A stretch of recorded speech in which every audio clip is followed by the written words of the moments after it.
To the world they were Park Avenue's royalty, he the visionary architect, she the silent engine behind his rise. That illusion shattered on a rainy Tuesday in November, when Caroline Hoyer chose evaporation over divorce. Without a single scream or legal battle, she vanished, leaving behind nothing but an empty penthouse, a closet void of couture, and a damning letter taped to the vanity mirror. When the silent partner who knows every buried secret decides to stop digging, an empire falls.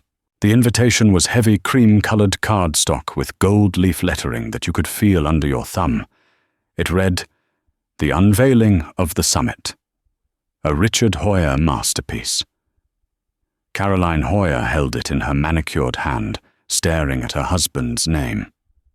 It was 7:00 p.m. on a Friday, and the air in their Tribeca penthouse was thick with the scent of lilies and the distinct metallic tang of expensive cologne. "You're going to be late," Richard's voice boomed from the walk-in closet. He emerged, adjusting his cufflinks vintage Cartier, a gift she'd bought him for their 10th anniversary 3 months ago. He looked every inch the titan of industry silver fox hair, perfectly coiffed a bespoke Tom Ford tuxedo that hid the slight softening of his midsection.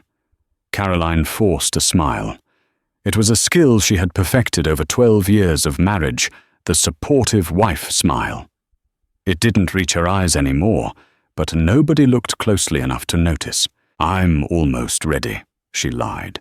She was already dressed in a midnight blue velvet gown that clung to her frame, but she felt naked, exposed. "Rich, are you sure Isadora is coming tonight? I thought the campaign launch was next week." Richard paused, just a fraction of a second, a micro stutter in his usually fluid movements. He turned to the mirror, checking his tie. "Isadora. She's the face of the summit, Carrie. Of course she's coming. The investors want to see the architecture and the muse together. It's just business. Just business." Caroline turned away so he wouldn't see her jaw tighten. Isadora Vane was 22, Lithuanian, and possessed the kind of beauty that made traffic stop. She was also the reason Richard had been coming home at 2 a.m. for the past 6 weeks, smelling of faint vanilla vape smoke and guilt. "Right," Caroline whispered. "Just business." The gala was held at the new building itself, the Summit, a glass needle piercing the Manhattan clouds. The room was filled with the city's elite hedge fund managers, art collectors, old money matriarchs who peered through lorgnettes. Champagne flowed like water. Caroline played her part flawlessly. She charmed the investors, laughed at the bad jokes of the zoning board chairman, and kept a polite distance from the photographers. But her eyes never left Richard. He was in the center of the room, holding court, and standing next to him, draped in a sheer silver dress that left nothing to the imagination, was Isadora. They weren't touching. Not technically. But the air between them crackled. When Richard laughed, he leaned toward her. When Isadora spoke, her hand hovered inches from his bicep. They moved like binary stars orbiting a center of gravity that excluded everyone else, including Caroline. "She's breathtaking, isn't she?" Caroline flinched. Standing beside her was Beatrice Halloway, a gossip columnist for The Post, who had the survival instincts of a cockroach and the bite of a viper. "The building?" Caroline asked, coolly sipping her sparkling water. Beatrice smirked, her eyes darting to Richard and Isadora. "Of course, darling. The building. Although I hear Richard has been spending a lot of time inspecting the interiors lately. Even on weekends." Caroline felt a cold drop of sweat slide down her spine. "Richard is a perfectionist. He oversees every detail." "I'm sure he does," Beatrice purred, patting Caroline's arm with a faux sympathy that felt like a slap. "You're a saint, Carrie. Truly. Most women would have demanded a co-op in the West Village and a 7-figure settlement by now." Beatrice drifted away, leaving the poison in the air. Caroline's heart hammered against her ribs. She needed air. She needed to get away from the perfume, the lies, the noise. She slipped through the crowd heading toward the service elevators. She knew the building better than anyone. She had reviewed the blueprints 1,000 times, helping Richard fix the flow of the lobby when his lead architect failed. She knew there was a private viewing deck on the 80th floor that wasn't open to the public yet. She swiped her husband's master key card, which she had fished out of his jacket pocket earlier when he was mingling, and the elevator doors slid shut, silencing the party. The ride up was smooth, silent. Her reflection in the polished steel doors looked ghostly. "Who are you?" she asked herself. "You used to be Caroline Miller, the PR shark who saved Senator Davidson's career. Now you're just Mrs. Architect, the saint." The elevator dinged at the 80th floor. The penthouse showroom was dark, lit only by the ambient glow of the city skyline through the floor-to-ceiling windows. It was breathtaking. But Caroline wasn't alone. Voices drifted from the master suite area. Not the loud, boisterous voices of the party below. Low, hushed whispers. Giggling. Caroline froze. Her shoes were silent on the plush carpet. She shouldn't walk forward. She should turn around, go back down, get in a taxi and call a lawyer in the morning. That was the smart play, but her feet moved on their own. She stopped at the doorway of the master bedroom. The room was unfinished, no furniture, just raw concrete and glass, but someone had brought up a bottle of Krug champagne and 2 glasses sitting on a makeshift table of stacked drywall. Richard stood by the window, his tuxedo jacket off his tie undone. Isadora was sitting on the ledge of the window, the city lights framing her silhouette. She was wearing Richard's jacket. "She doesn't understand you, Richie," Isadora was saying, her voice, a smoky purr. "She's so rigid. You need fire. You're an artist." Richard sighed a sound Carolyn knew well. It was the sound he made when he was asking for forgiveness before he'd even sinned. "Carrie is... she's loyal. She helped me build the firm. I owe her Isa." "You owe yourself happiness," Isadora countered, sliding off the ledge. She walked toward him, her hips swaying. "When are you going to tell her you promised? After the launch?" Richard took her hands. "I will. It's complicated. Her name is on the early trust deeds. If I leave now, she could freeze the assets. I need a few months to move the liquidity offshore. Then we can be free." Caroline felt the blood drain from her face. It wasn't just an affair. It was a heist. He wasn't just cheating on her. He was planning to loot the life they had built together, hide the money, and leave her with nothing but the loyal wife title and an empty bank account. She watched as Richard leaned in and kissed the model. It wasn't a hesitant kiss. It was possessive, hungry. Caroline stepped back into the shadows. A scream built in her throat, hot and acidic, threatening to tear her apart. She wanted to storm in there. She wanted to throw the champagne bottle at the window. She wanted to scratch that smug look off Isadora's face and scream at Richard until he crumbled. No. The PR shark inside her, the woman who had been dormant for 12 years, suddenly opened her eyes. "Screaming makes you the crazy ex-wife," the voice in her head whispered. "Screaming gets you a pity article in the tabloids and a settlement he can fight for years. He wants to move the assets. He wants to blindside you." Caroline took a deep breath, inhaling the scent of drywall and betrayal. She slowly backed away, retracing her steps to the elevator. By the time the doors closed, hiding the lovers from view, the tears had stopped. Her hands were steady. She didn't return to the party.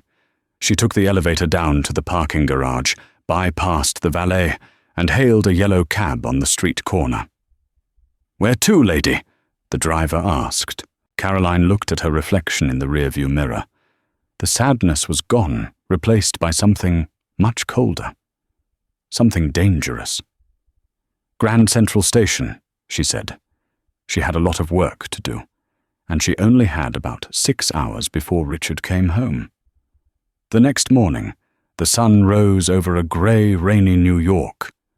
Richard stumbled into the penthouse at 9:30 a.m., feigning exhaustion. He had rehearsed his lie in the elevator. The investors wanted to go to an after-party. I couldn't get away. My phone died. "Carrie," he called out, tossing his keys on the marble console table. Silence. The penthouse was eerily quiet. Usually the smell of coffee and the sound of the news being played softly would greet him. "Carrie, I'm sorry about last night," he said, walking into the living room, loosening his tie. "You know how these—" He stopped. The living room was pristine, too pristine.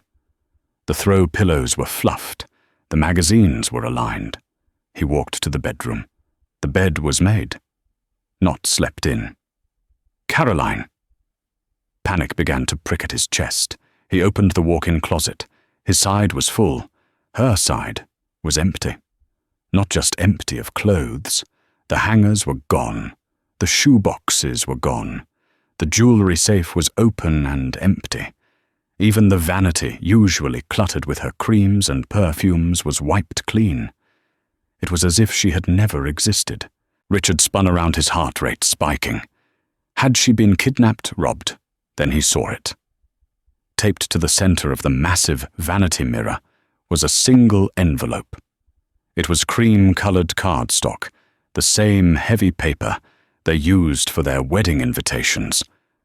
Written on the front, in her elegant looping script, was one word, Richard. He ripped it open.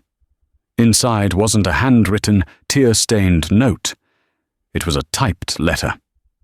And clipped to the top of it was a Polaroid photo. Richard looked at the photo, and his knees gave out. He sat heavily on the edge of the bed. The photo was grainy, taken from a distance, but clear enough. It was him and Isadora in the unfinished penthouse last night. Isadora wearing his jacket, him kissing her neck. He looked at the letter. "My dearest Richard, I heard you last night. I heard your plan to move the liquidity offshore. I heard you call me rigid. I heard you say you owed me. You don't owe me anything anymore, and I don't owe you my silence. By the time you read this, I will be gone. Don't bother tracking my phone. I left it in the back of an Uber headed for Montreal. Don't bother checking the joint accounts. I didn't take a penny. I don't want your money, Richard. I want something much more valuable. I want your reputation. This letter isn't just for you. I've scheduled a copy to be delivered to Beatrice Halloway at the Post, the Board of Directors at Hoyer Architecture, and the Ethics Committee of the American Institute of Architects at noon today. You wanted to build a legacy. I hope it's strong enough to withstand the wrecking ball. Goodbye, Richard. Caroline." Richard looked at his watch. It was 11:55 a.m. He scrambled for his phone, his fingers trembling so hard he dropped it. He dialed Beatrice Halloway. It went straight to voicemail. Then his phone pinged. A notification from Twitter. Then another. Then a flood. Trending in NYC. #The Hoyer Scandal. He opened the app. Beatrice Halloway had posted 2 minutes ago. Exclusive. The letter that will burn down Hoyer Architecture. The missing wife speaks. Richard stared at the screen. The silence of the penthouse was suddenly deafening, broken only by the sound of his own career imploding. Caroline hadn't just left. She had lit a match, dropped it on the gasoline-soaked foundation of his life, and walked away without looking back. The elevator ride down to the lobby of the summit felt like a descent into hell. Richard's phone was vibrating so constantly in his hand, it felt like a living thing trying to escape.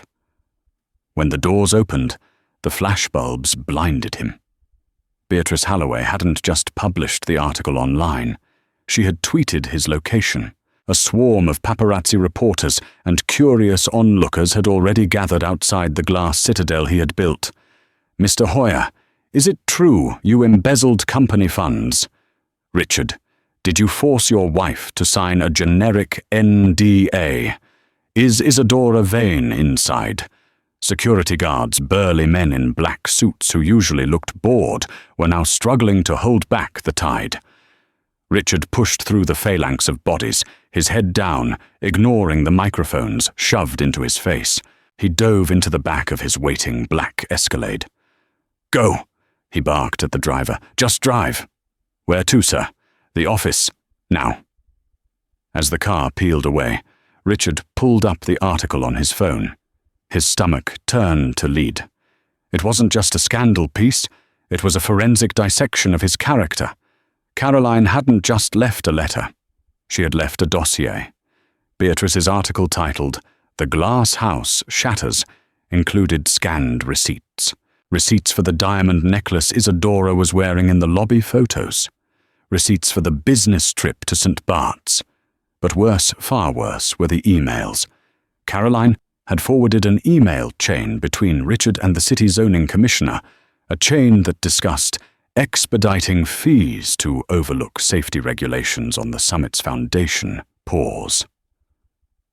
"Oh, God," Richard whispered, the blood draining from his face. This wasn't a divorce.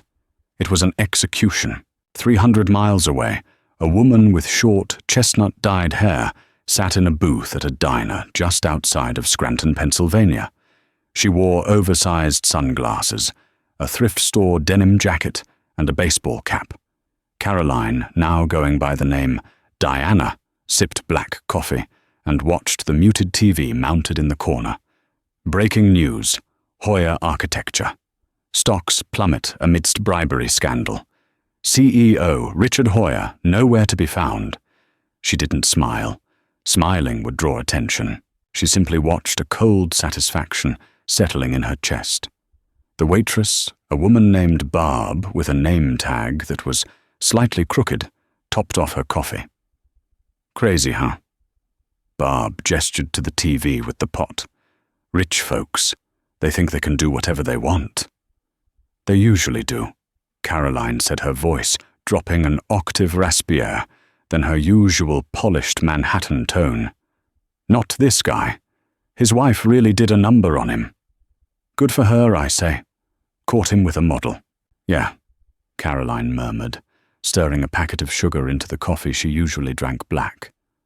Good for her. She wasn't heading to Montreal. That was a decoy, a breadcrumb she had dropped in the letter, knowing Richard would waste resources checking flights and border crossings. She had taken an Amtrak train west, paid in cash, then hopped a Greyhound bus, then bought a beat-up 2015 Honda Civic from a private seller on Craigslist for $3,000. She was heading to a place Richard Hoyer didn't even know existed, a place from her life before she was Caroline Hoyer, a life she had buried to become the perfect wife. Her phone, a burner she'd bought at a gas station, buzzed. It was a text from an unknown number. Just 3 words. Package received. Clear. Caroline deleted the text, snapped the phone in half, and dropped the pieces into her half-eaten oatmeal. She left a $20 bill on the table and walked out into the grey Pennsylvania drizzle. Back in Manhattan, the Hoyer Architecture Conference Room was a shark tank. The long mahogany table was surrounded by the board of directors, 6 men and 2 women who looked like they wanted to carve Richard up for parts. "The stock is down 14% in 2 hours, Richard," spat Arthur Penhaligon, the chairman of the board. He was 70, with skin like parchment and eyes like flint. "Do you have any idea how much money we are losing every second this story trends?" "It's a misunderstanding," Richard lied, pacing the room. He looked manic. His tie was gone, his collar unbuttoned. She's having a breakdown. She doctored those emails." Doctored. Arthur threw a stack of papers onto the table. We had IT run a trace. The emails came from your server. They are authentic, Richard. You bribed Commissioner Davis. I did what I had to do to get the permit, Richard roared, slamming his hand on the table. You all wanted the summit built by Q4. You wanted the returns. Don't act like you didn't know how the sausage was made. The room went silent. We knew you were aggressive, Arthur said quietly. We didn't know you were reckless enough to put it in writing, and we certainly didn't know you were stupid enough to let your wife find it. The door to the conference room burst open. It wasn't a lawyer. It was Isadora Vane. She looked frantic, her mascara smudged. Richard, my agency just called. They're dropping me. Chanel cancelled the campaign. They say I'm brand poison. Richard looked at her, really looked at her for the first time that day. Without the lighting, without the champagne, without the secret thrill of the affair, she looked young, selfish, and terrified. She wasn't a muse. She was just a liability. Not now, Isadora, Richard snapped. Not now, she shrieked.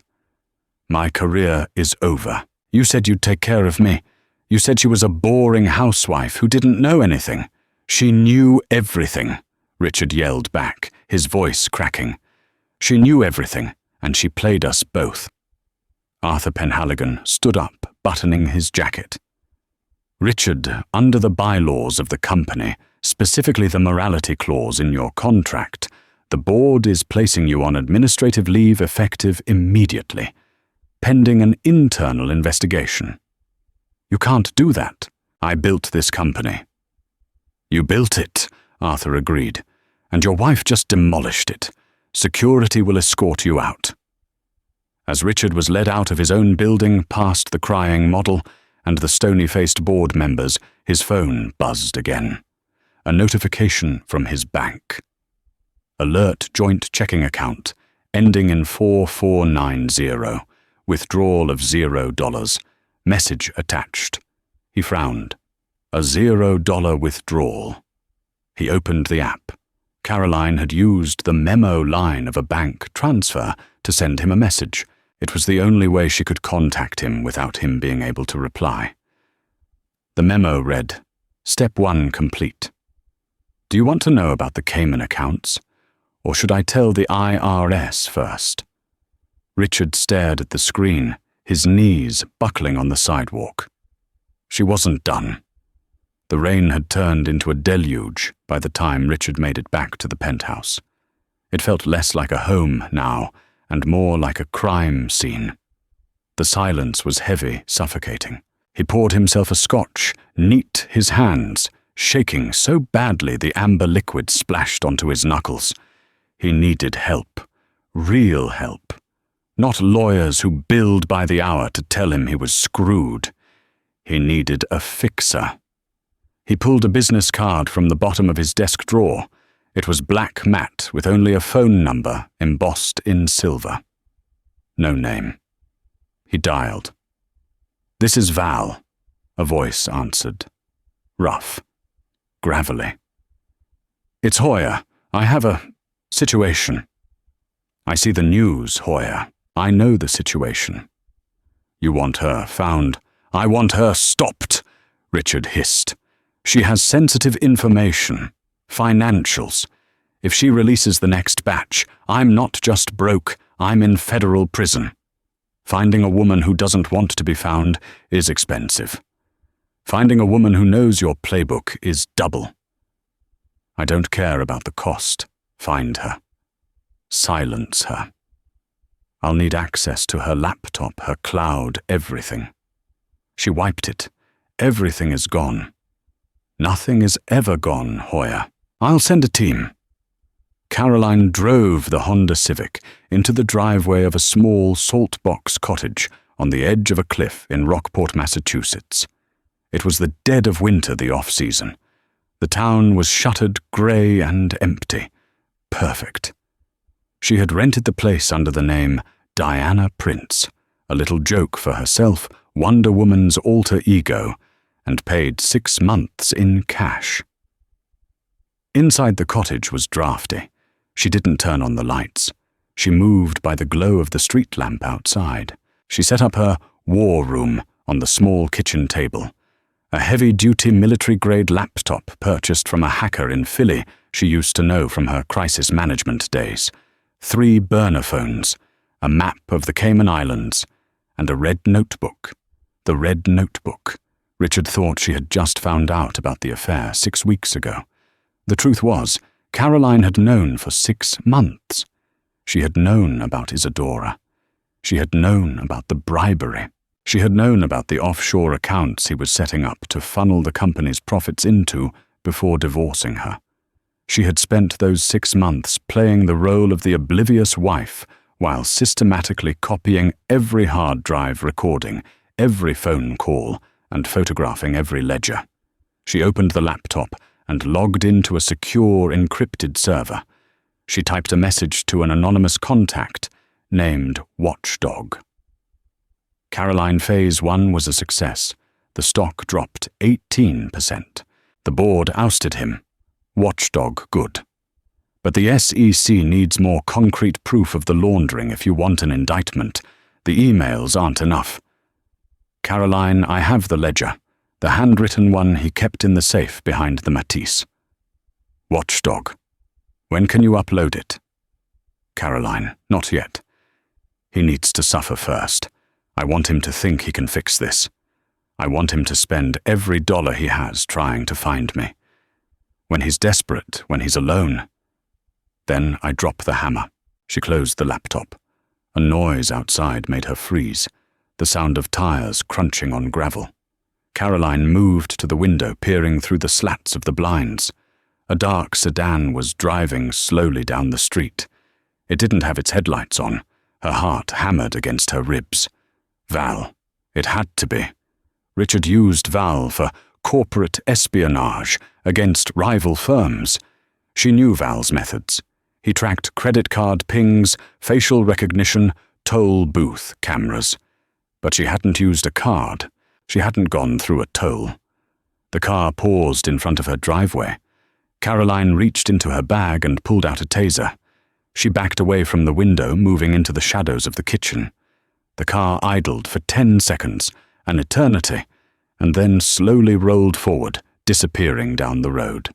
She let out a breath she didn't know she was holding. She was paranoid. Good. Paranoia would keep her alive.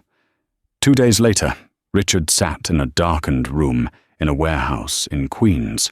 Across from him sat Val, a man who looked like a college professor, but had eyes like a shark. We found a trace, Val said, sliding a tablet across the metal table. Where? Richard asked, leaning forward. Not a location, a digital footprint. She accessed a secure server yesterday. The encryption is military grade, but she made a mistake. She logged in for 45 seconds longer than the safety protocol allows. Can you track it? We narrowed it down to a tri-state area. New England, specifically. The IP bounced off a tower near the coast. Richard clenched his fists. That's thousands of miles of coastline. We also pulled footage from Penn Station the night of the party, Val continued. We saw a woman matching her description buying a ticket. But she didn't buy a ticket to Montreal. She bought a ticket to Philadelphia. Philadelphia. We don't know anyone in Philadelphia. Maybe you don't, Val said. I did a deep dive on your wife, Richard. Before she was Caroline Hoyer, the Manhattan socialite, she was Caroline Miller. And before that, she was Carrie the Fixer Miller. She worked for a senator in D.C. who got caught with a dead girl in a motel room in 1999. That senator didn't go to jail. The story disappeared. Carrie made it disappear. Richard stared at him. I knew she worked in PR. I didn't know. You married a ghost, Richard, Val said, lighting a cigarette. She knows how to hide because she used to hide people for a living. She has contacts in the underground you don't even know exist. Richard felt a chill that had nothing to do with the temperature of the warehouse. He realized with dawning horror that he had lived with a woman for 12 years and never really known her. He had underestimated her. He thought she was a soft, pampered accessory. He had poked a sleeping tiger. "What do we do?" Richard asked. "We stop chasing her," Val said, exhaling smoke. "We make her come to us." "How? She wants to destroy you, right? She wants to see you burn. So, we give her what she wants. Or at least we make her think she's winning." Val tapped the tablet. "We announce a press conference. Tomorrow. You go on live TV. You apologize. You cry. You say you're resigning completely. You say you're liquidating your assets to pay back the investors." "I can't do that," Richard protested. "You say it," Val corrected.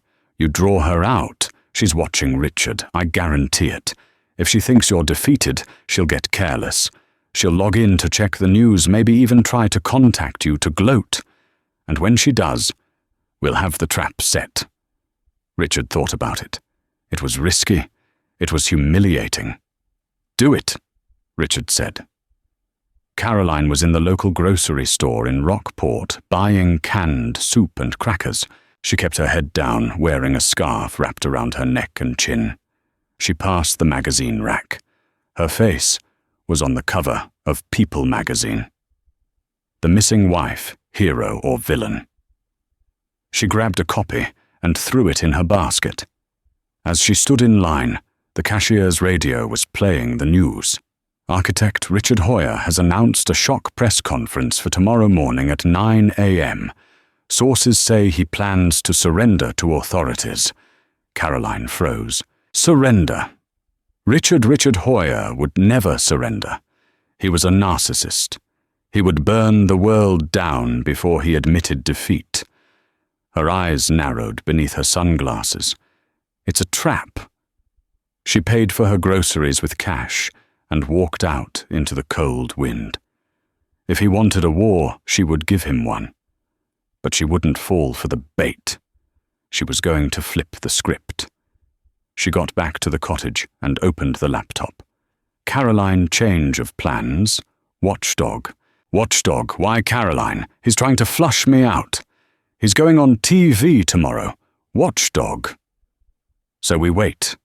Caroline, no. We escalate. I'm not just going to leak the ledger. I'm going to hijack the press conference. She cracked her knuckles. Richard wanted to speak to the world fine. She would make sure the world heard the real story live while he was standing at the podium. She reached into her bag and pulled out a flash drive. It contained a video file. Not of the affair, something much worse. Security footage from inside his office, recorded by a hidden camera she had installed in a potted plant 3 months ago. Footage of him handing a briefcase of cash to a man with a distinct scar on his cheek. A man known to the FBI as a cartel money launderer. "Checkmate, Richard," she whispered. She hit enter.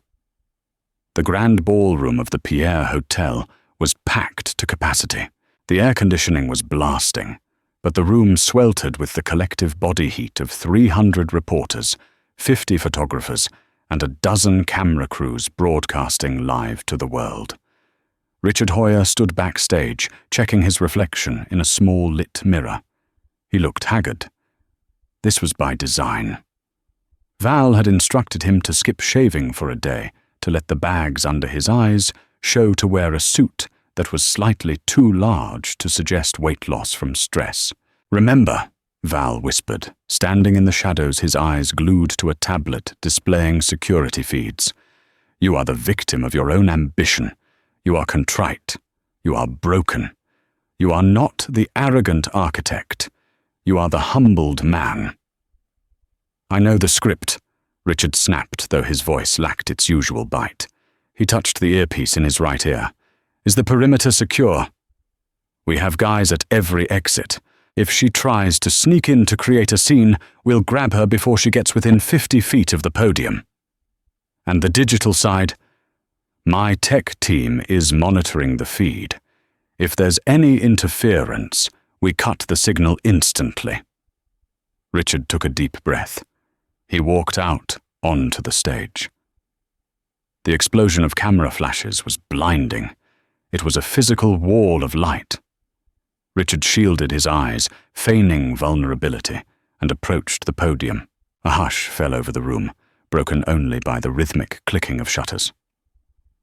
"Ladies and gentlemen," Richard began, his voice trembling perfectly, "I stand before you today, not as the CCIO of Hoya Architecture, but as a man who has lost his way."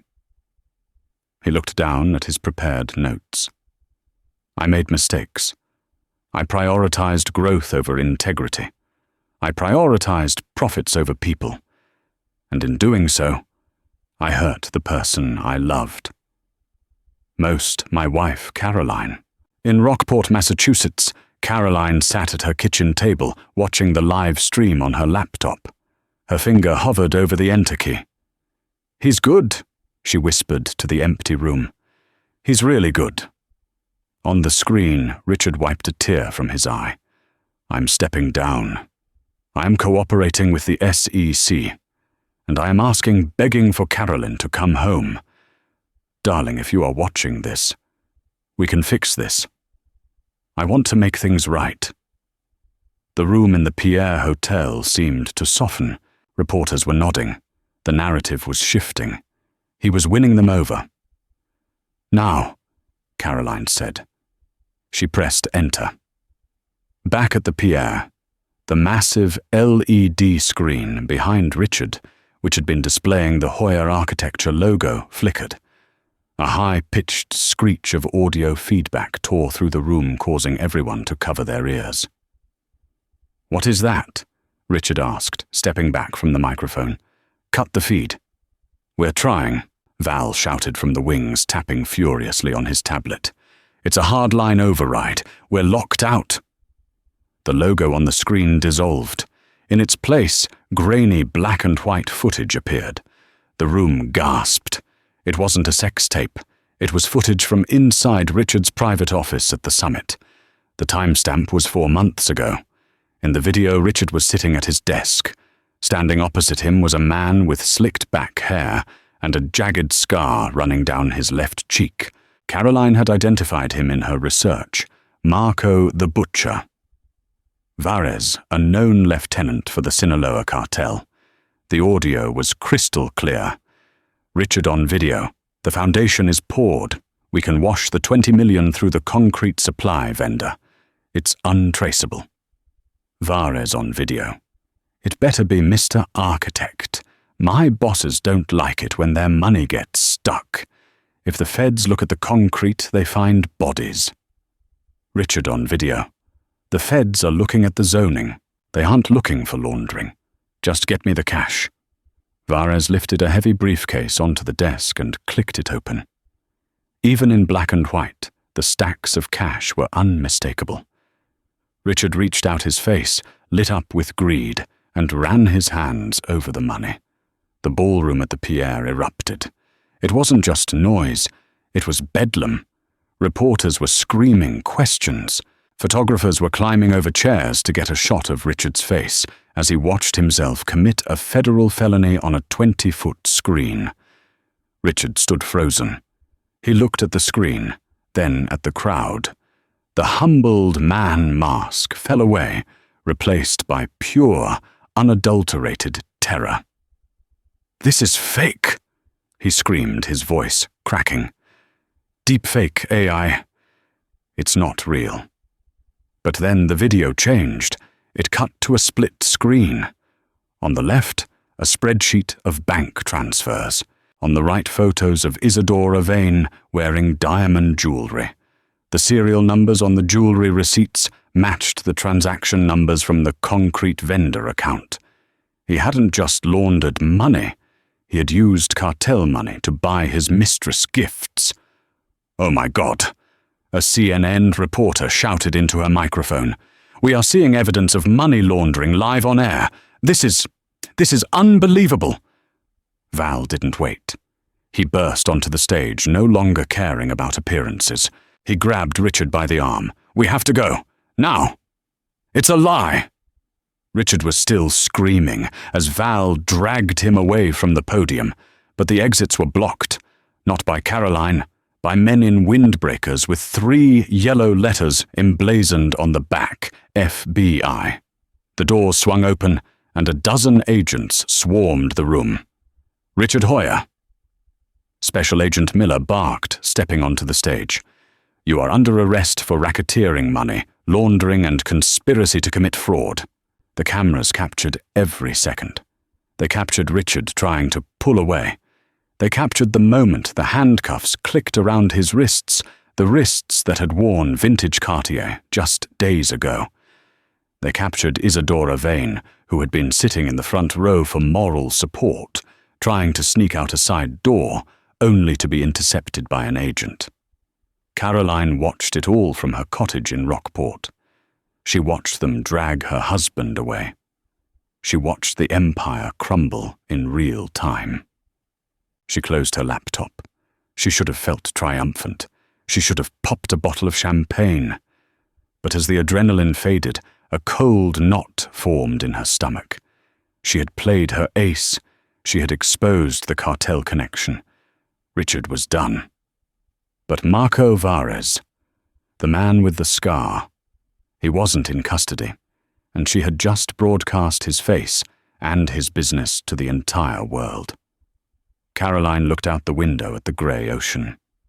I didn't just burn the house down, she whispered. I burned down the whole forest. And the wolves were coming. The euphoria of the press conference, the moment the world saw Richard Hoyer for the criminal, he was lasted exactly 3 hours. By 4:00 p.m. the adrenaline began to curdle into dread. The news cycles were dominating with the Hoyer cartel connection, and Twitter was ablaze.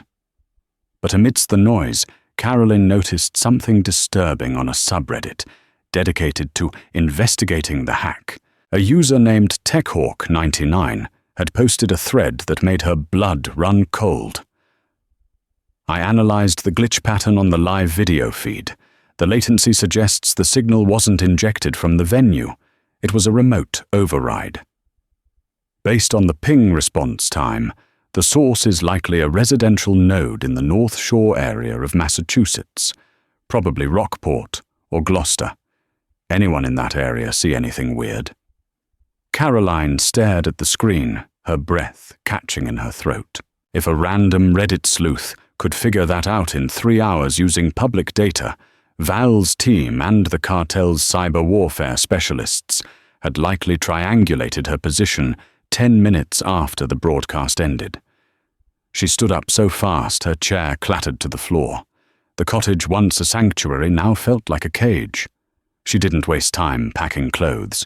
She grabbed her go bag, a nondescript black backpack she kept by the door filled with cash, a burner phone, a wig, and a first aid kit. She grabbed the encrypted hard drive containing the remaining evidence. She left the military-grade laptop on the table. It was compromised. It was dead weight. She moved to the front window, peering through the slats of the blinds. The street outside was quiet. Too quiet. The winter sun was setting, casting long, bruised, purple shadows across the snowdrifts. The Atlantic wind howled, rattling the window pane. Then she saw it. A black Chevy Suburban turned the corner at the end of the block. Then another. They were moving, slowly prowling. No headlights. They weren't police. Police came with sirens, warrants, and bullhorns. These were predators. Caroline's heart hammered a frantic rhythm against her ribs. She didn't go to the Honda Civic parked in the driveway. They would be looking for the Honda. Val would have run the plates by now. She ran to the back door of the cottage, which opened out onto a small, rotting wooden deck that overlooked a steep, rocky drop to the ocean. The tide was high, the waves crashing violently against the jagged granite 30 feet below. She stepped out into the biting wind.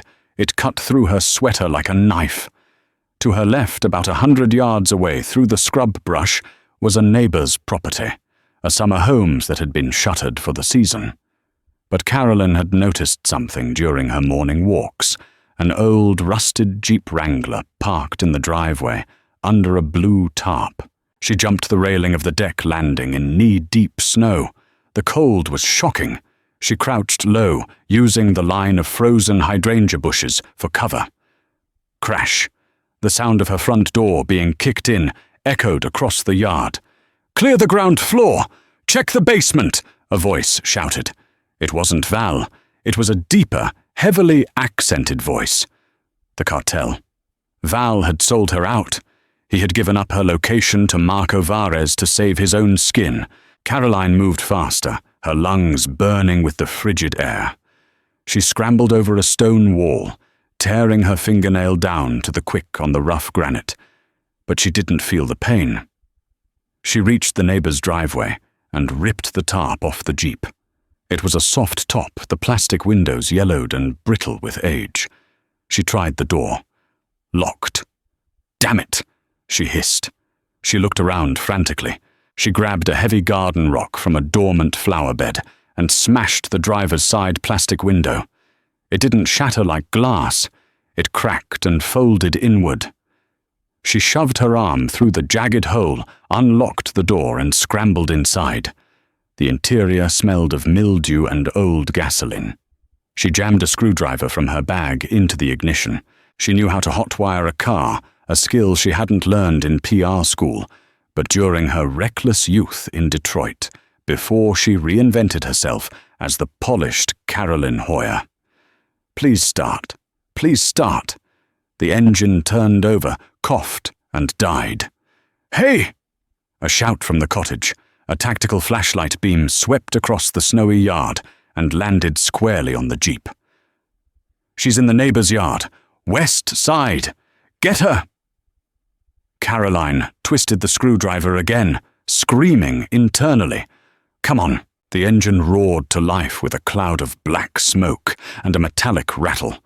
Two men were sprinting through the snow toward her. They raised weapons, silenced pistols that looked like toys but dealt death.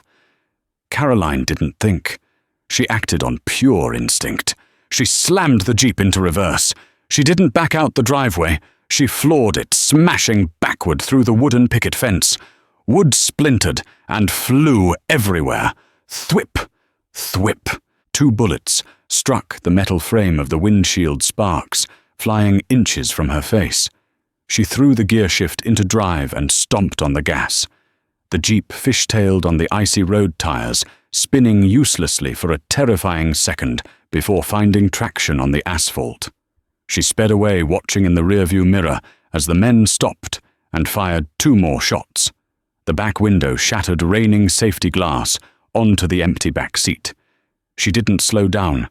She drove for 10 miles without turning on her headlights, navigating by the moonlight reflecting off the snow, her knuckles white on the steering wheel. She couldn't stay in Massachusetts. They knew she was here. They had resources she couldn't match. She needed a ghost. She pulled into a dense patch of woods off a logging road and killed the engine to conserve gas. She checked her pockets. She had the burner phone.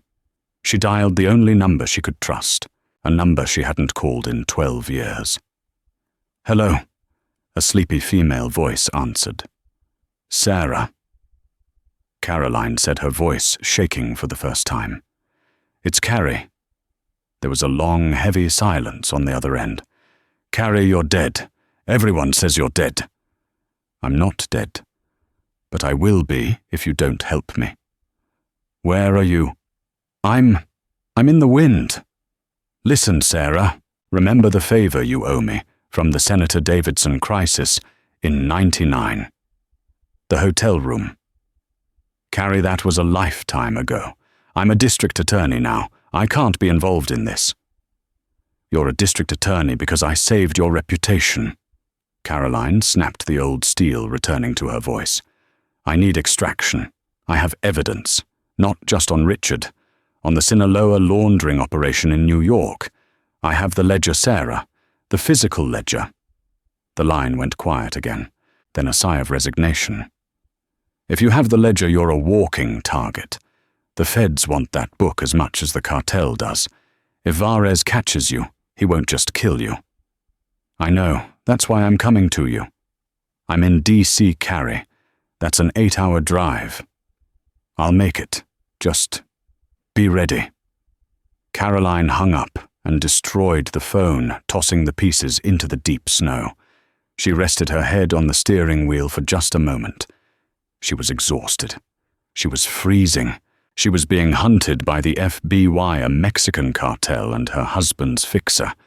But as she sat there in the dark, a strange feeling washed over her. For 12 years she had been a porcelain doll, a trophy, an accessory to a man's ego. She had been safe, wealthy, and bored. Now, sitting in a stolen Jeep with a shattered window and a cartel hit squad on her tail, she felt alive. She put the Jeep in gear. "DC," she whispered to herself. "Let's go drain the swamp." The basement of Sarah's Georgetown brownstone was a stark contrast to the elegant upstairs. It was a fortress of servers and cooling fans. Sarah wasn't just a district attorney. She had started her career in cybercrimes, a detail few people remembered. "We have a problem," Sarah said, her fingers flying across her mechanical keyboard.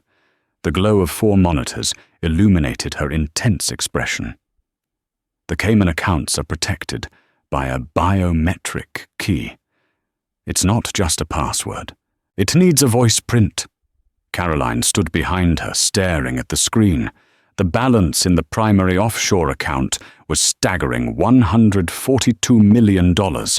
Money stolen from investors, skimmed from construction materials, and laundered for the cartel.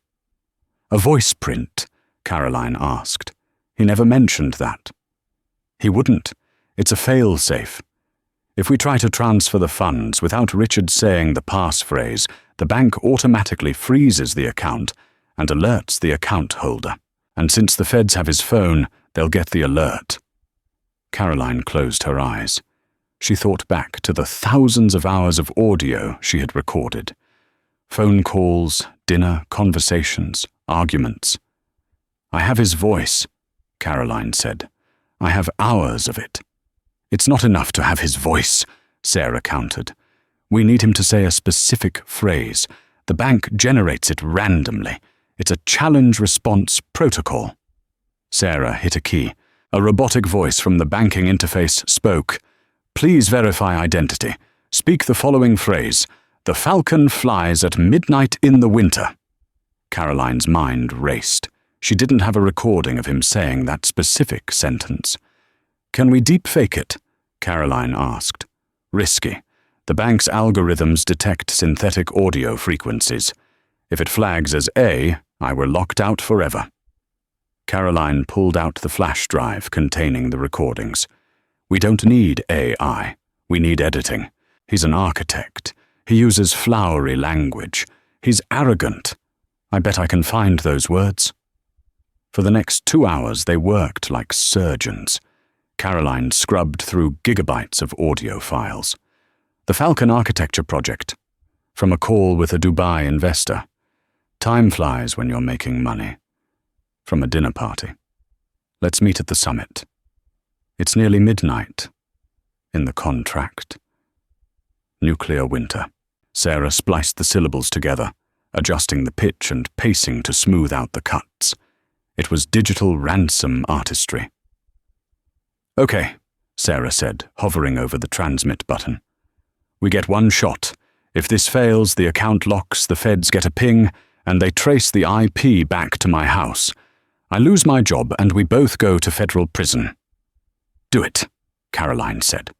Her voice didn't waver. Sarah pressed the key. The audio file played. The falcon flies at midnight in the winter. It sounded slightly robotic, the cadence uneven. The screen displayed a spinning loading wheel. Verifying. Caroline held her breath. The seconds stretched into hours. Access granted. Sarah exhaled a shout of triumph. "We're in. Where are we sending it?" Caroline handed her a handwritten list. "Split it. 50 transfers. Small batches. so it doesn't trigger an immediate laundering flag on the receiving end. St. Jude's the Domestic Violence Hotline, the Inner City Arts Fund, the Architectural Preservation Society. As Sarah initiated the transfers, a news alert popped up on one of the side monitors. Breaking Richard Hoyer, denied bail, being held at Rikers Island. At Rikers Island, Richard Hoyer sat in a cold metal interrogation room. His high-priced lawyer, Alan Dershowitz wannabe, named Marcus Thorne, burst in looking pale. "What is it?" Richard asked, rubbing his wrists where the handcuffs had chafed. "Did you get the bail hearing moved up, Richard?" Thorne said, his voice dropping to a whisper. "Your offshore accounts, the Cayman stash. What about it? It's safe. Even the feds can't touch it without the biometric key." "It's gone." Richard laughed, a dry, manic sound. "Don't be stupid. It's impossible." Thorne turned his iPad around. "It happened 10 minutes ago. The balance is 0, Richard. All of it. It's been scattered to 50 different charities across the globe. You just made the largest anonymous donation to the Save the Manatees Fund in history." Richard stared at the screen. The numbers blurred. The safety net he had spent 5 years building, the money he was going to use to rebuild his life in a non-extradition country, had evaporated. "Caroline," he whispered. The name tasted like ash.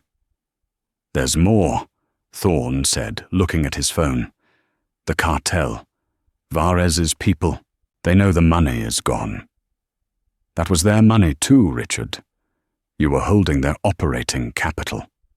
Richard slumped back in his chair. The prison walls suddenly felt very thin. The cartel didn't care about lawsuits. They didn't care about divorce. They cared about the bottom line. Caroline hadn't just taken his money. She had signed his death warrant. 6 months later, the trial of Richard Hoyer was the media event of the decade. It ended not with a bang, but with a whimper. Broken bankrupt and terrified of the cartel hitmen, who were rumored to be waiting for him on the outside, Richard pleaded guilty to all charges. He requested solitary confinement for his own protection. He was sentenced to 25 years in a federal supermax.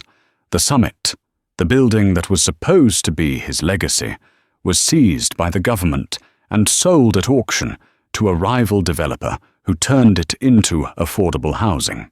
Isadora Vane wrote a tell-all book that sold poorly, then moved back to Lithuania, where she married a minor politician. And Caroline Hoyer, the FBI, searched for her. They traced the IP address of the bank hack to a router in D.C., but by the time they raided the location, the house was empty. It turned out the Sarah Caroline had visited wasn't the homeowner. She had spoofed the connection through a VPN tunnel from a coffee shop across the street. The real Sarah, whoever she was, had vanished too, leaving no paper trail. The late afternoon sun turned the Tyrrhenian Sea into a sheet of hammered gold. On the terrace of a small lemon-scented villa, a woman sat painting a canvas. Her hair was blonde now, cut into a chic bob. She wore simple linen clothes and sandals. The locals knew her as Eleanor, a quiet American widow who tipped generously and kept to herself. She put down her brush and picked up a glass of local wine. A young man, a backpacker from New York, walked by the terrace. He stopped looking at her. There was a flicker of recognition in his eyes. "Excuse me," he said in English. "Has anyone ever told you that you look exactly like Caroline Hoyer, the woman from the news?" The woman smiled. It was a genuine smile, one that reached her eyes that were no longer cold, but peaceful.